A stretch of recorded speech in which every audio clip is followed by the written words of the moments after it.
Saya baru saja tengok game Manchester United lawan Tottenham. Kita menang 3-2. Hari itu kita kena sembelih.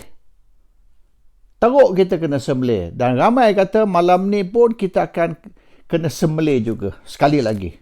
Jadi kita tak kena sembelih. Kita menang.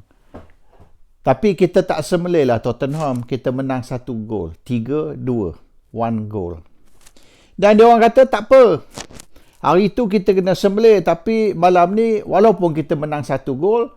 Masih menang. Tapi saya tak puas hati. I'm still not happy. Oleh kerana sepatutnya hari itu kita dapat kosong. Patut malam ni Tottenham pula dapat kosong. Sepatut kita menang 3-0. Tapi kita menang hanya 1 gol. Dan yang saya tak puas hati, it's not that I'm a bad sport, tidak. Yang saya tak puas hati itu, 2 gol yang diorang menang tu, salah kita. Gol yang pertama, kita handball. Bila kita handball, dapatlah penalti. Bila penalti, maknanya boleh katakan 90% confirm lah, memang masuk. Susah kita nak stop. Gol yang kedua, own goal. Tendang gol sendiri. Jadi kalau kita tak penalti, handball tadi, dan kalau kita tak tendang own goal, confirm 3-0. Bermaknanya kita sembelih lah diorang malam ni. Balas diorang. So, I'm happy lah yang kita menang, tapi taklah excited sangat oleh kerana kita menang 3-2, padahal sepatutnya kalau kita tak buat dua kesilapan tadi, kita menang 3-0. So, kita menang bukan kerana maknanya kita kuat. Walaupun kita dapat 3 gol, kita menang oleh kerana kita ada kelemahan. Dan menang dalam kelemahan bukan menang dalam kekuatan. And that's why I'm not happy. Kalau kita nak menang tu, biarlah kita buat macam kita kena hari tu. Kosong. Sembelih dia orang. Give them 0. Sama lah macam di Johor petang tadi. Bila saya tengok result dan saya tengok jumlah pengundi yang keluar, 54%. Rendah. Boleh kata yang terendah so far. Banding dengan pilihan raya umum tahun 2018, 80% keluar. Ataupun pilihan raya di Melaka misalnya. Jadi jumlah turnout, jumlah pengundi keluar, boleh tahan.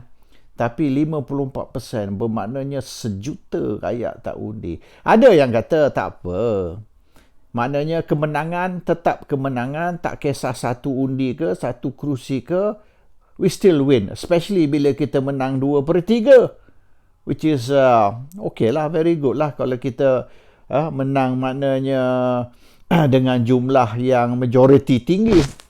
But the problem is, kita menang kerana kita kuat atau kita menang kerana pasukan lawan tu banyak buat kesilapan, penalti, tendang gol sendiri. So, kalau dia orang penalti handball dan kita dapat penalty shot which more or less confirm boleh masuk, dan kita juga maknanya dia orang tertendang masuk gol sendiri sampai 2-3 gol dia orang tendang own goal, dan kemenangan kita ni tidaklah begitu menggembirakan. Happy that we won but not excited because kemenangan kita tu is not we are good or we are strong. Kemenangan kita tu because they are weak. Or dia orang banyak ni buat benda yang bodoh. Kesilapan yang tak sepatut dibuat.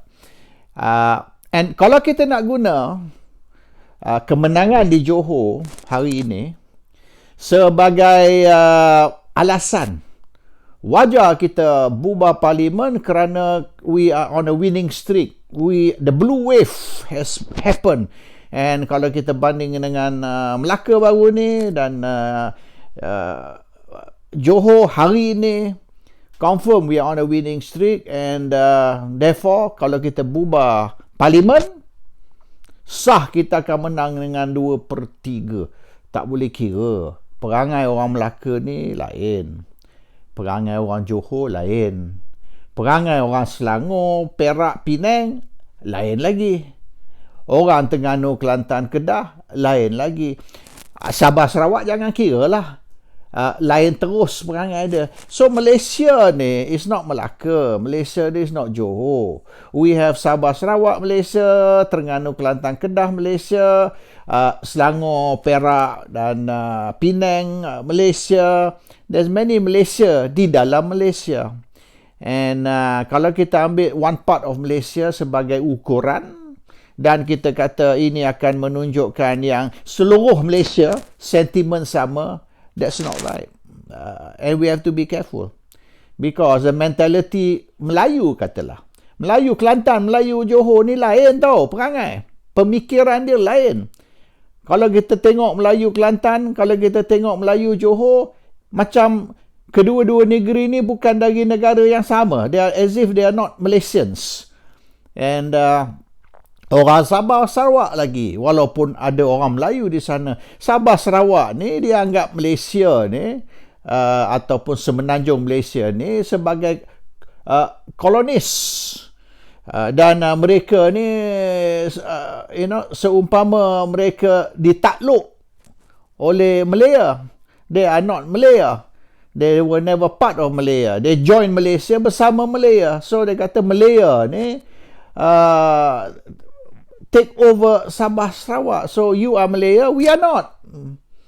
We are not Malaya. Ini perangai Sabah Sarawak. Kelantan sama. Tanya dia, awak ni orang apa? Saya orang Kelantan.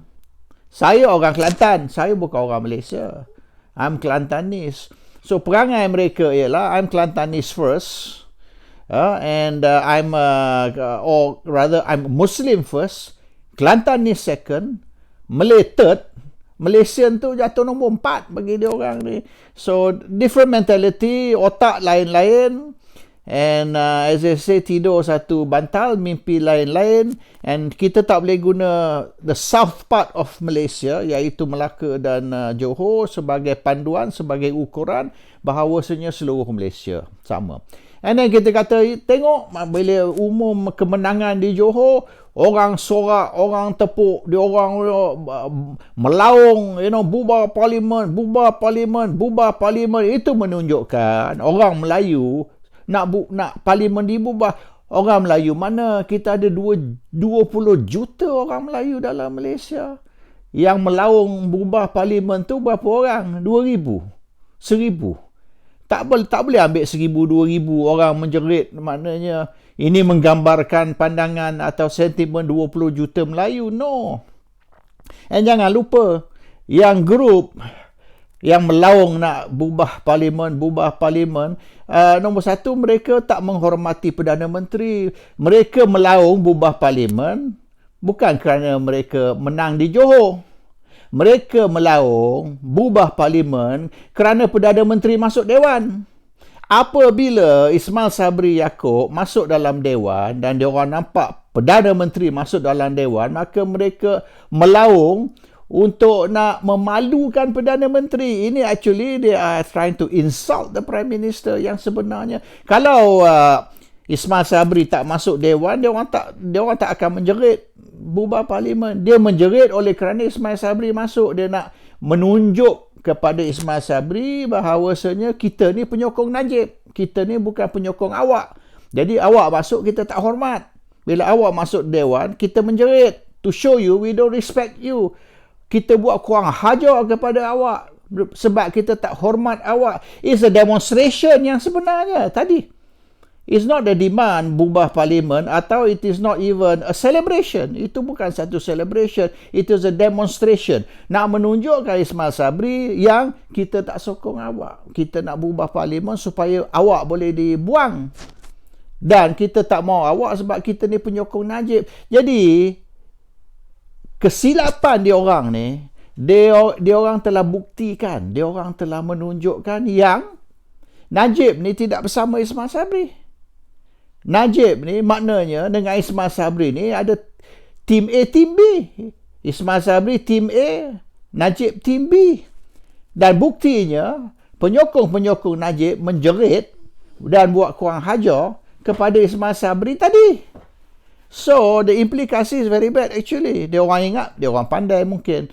Dia orang menjerit depan Perdana Menteri untuk bubar parlimen. Tapi, what has happened is, dia orang telah menunjuk satu dunia, menunjuk kepada orang Melayu dan ahli UMNO, bahawasanya kami ni, penyokong Najib, kami tak hormat awak. Bila awak masuk je, kita menjerit. Nak menunjukkan, we are a different camp. We are team B, you team A.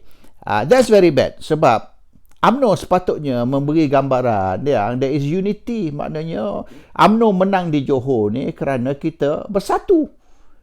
Kerana UMNO ni sudah bersatu, sebab itu kita menang Johor. Tapi dia menunjukkan tidak. Kita menang Johor ni tapi kita berpecah. Kita ada berpuak-puak. In fact, kita ada 3-4 puak dalam UMNO. Bukan tim A, tim B, tim A, tim B, tim C. Atau tim D lagi.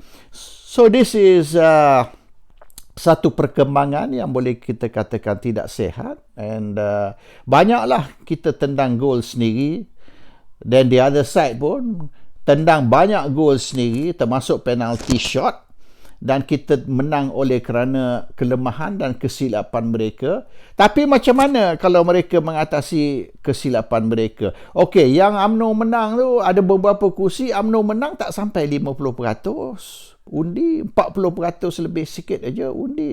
Jadi kalau UMNO menang dengan 40% lebih, tak sampai 50%, oleh kerana pertandingan 3 penjuru, 4 penjuru, 5 penjuru, bila 3 corner, 4 corner, 5 corner, maka UMNO menang oleh kerana pembangkang pecah. Oleh kerana pembangkang ni, bila dah undi pecah sampai 3-4, maka UMNO menang. Walaupun 40% undi pun tak apa, masih boleh menang. Macam mana kalau pembangkang sedar perkara ini dan mereka kata, okey, pilihan raya umum tak boleh. Kita tak boleh buat macam ni. Kita kena bersatu. Biar satu lawan satu. Barisan lawan pembangkang. Pembangkang ni membuat satu lagi pakatan, pakatan 2.0. Pakatan 2.0 ni semua parti pembangkang bersatu. Kita lawan UMNO Barisan. Adakah result akan sama macam berlaku Johor hari ini? Ini semua kita kena kaji. Dan jangan kita terlajak sangat sampai kita ni jadi takbur, kita jadi sombong, dan kita rasa dunia ni kita punya ni. Tak ada orang ni boleh nak goncang kita. That's very bad. And kalau orang Islam dia katalah, kalau kita takbur ni, Allah akan tunjukkan. Dan Allah akan memberi balasan supaya kita sedar yang takbur ni satu sikap yang dikeji oleh Islam. So this is something kita kena consider. Saya guna analogi bola tadi, Manchester United. Hari tu kita kena sembelih dapat 0. Hari ni kita menang 3-2, tapi dia orang kata it's okay. 3-2, kita masih menang. Kita masih menang satu kerusi. Satu gol, tapi sepatutnya is 3-0. So I'm not happy because 3-2, sebab orang kita sendiri, two of our players made silly mistake. And because of that, we got 3-2 instead of 3-0. And this is something kita kena tu. And kalau kita banding, kita guna sebagai perbandingan, maknanya analogi di Johor, banyak yang berlaku di Johor tu tidak semuanya oleh kerana kekuatan UMNO Barisan, tapi banyak oleh kerana kelemahan. So actually, kesimpulan dia, my conclusion, UMNO Barisan did not win Johor. What happened was, pembangkang lost Johor. Di antara saya menang atau awak kalah. Kita tak boleh kata kalau saya menang mana automatically awak kalah. No. Saya menang dan awak kalah is two different issues. I did not win the election.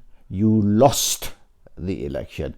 Sama macam masa PRU 14 yang sebenarnya bukanlah kuat sangat pembangkang. Yang sebenar bukan pembangkang menang PRU14. Yang sebenarnya we lost PRU14 kerana banyak tindakan kita, kesilapan kita yang menyebabkan belah sana menang. Menang atas kelemahan kita, bukan menang atas kekuatan mereka. Itu yang saya nak cakap malam ni. Assalamualaikum.